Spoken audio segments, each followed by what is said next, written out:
નમસ્કાર, સિવિલ હોસ્પિટલના પીએમ રૂમની બહાર હું ઊભી છું. અતિશય ભયાનક અને દુર્ભાગ્યપૂર્ણ ઘટના અમદાવાદમાં પ્લેન ક્રેશની દુર્ઘટના. અને એ પ્લેનમાં 169 ભારતીયો હતા, 53 જેટલા બ્રિટિશર હતા, એક કેનેડિયન હતા. અને આટલા બધા જ લોકો અત્યારે જે રીતની સ્થિતિ અને જે રીતના દ્રશ્ય આવી રહ્યા છે, ઘટના સ્થળથી જે બતાવી રહ્યા છે એ પ્રમાણે ખૂબ મોટી જાનહાનિ, 100થી વધુના મૃત્યુની આશંકા અને નાક સુધી જ્યાં પણ ગંધ પહોંચે છે ત્યાં બળેલા માંસની અને લોહીની ગંધ છે.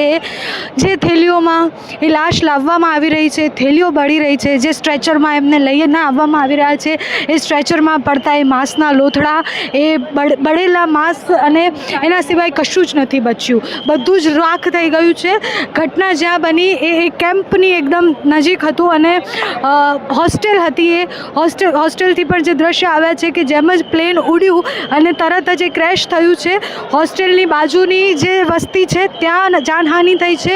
હોસ્ટેલમાં રહેતા યુવાનો બળી ગયા છે.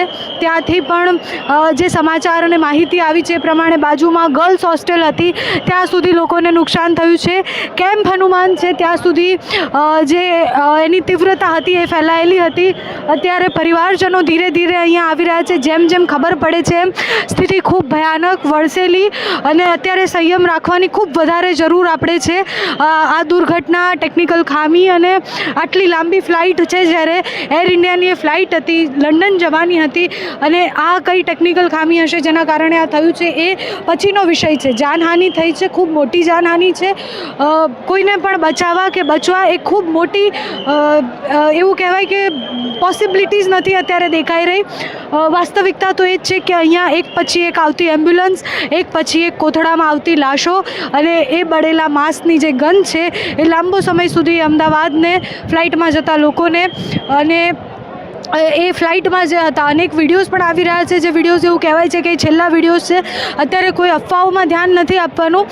અહીંયાથી સતત તમારા સુધી માહિતી પહોંચાડતા રહીશું. દુર્ઘટનાનો સમય છે એટલે કોઈ જે સનસનીખેજ કે એક્સક્લુઝિવ એવું કશું જ ન હોય. માહિતી સાચી અને સરળ અહીંયા જે હશે એ પહોંચાડીશું. પીએમ રૂમની બહાર અત્યારે પરિવારજનો આવશે, એ લોકો સાથે વાત કરવાનો પ્રયાસ કરીશું. અત્યારે જેટલા પણ લોકો, એટલે 240થી વધુ પેસેન્જર હતા, એમાંથી કોઈને પણ બચ્યા હોય કોઈ એવી સંભાવનાઓ હજી નથી. જે ઇમરજન્સીમાં લઈને જવામાં આવ્યા છે એ લોકો એ હોસ્ટેલના કાં તો પછી ત્યાં નજીક આજુબાજુ જે ઈજાગ્રસ્ત થયા એ છે. મોટા ભાગના પોલીસ, ધીરે ધીરે નેતાઓ આવી રહ્યા છે. સાંજ સુધીમાં સીએમ આવે છે, પીએમ પણ અમદાવાદ આવે તેવી સંભાવનાઓ અત્યારે દેખાઈ રહી છે. અલગ અલગ દેશના જે રાષ્ટ્રપતિ છે એમને પણ ટ્વીટ કરવાની શરૂઆત કરી છે. ખૂબ મોટી દુર્ઘટના છે, દુર્ભાગ્યપૂર્ણ દુર્ઘટના છે.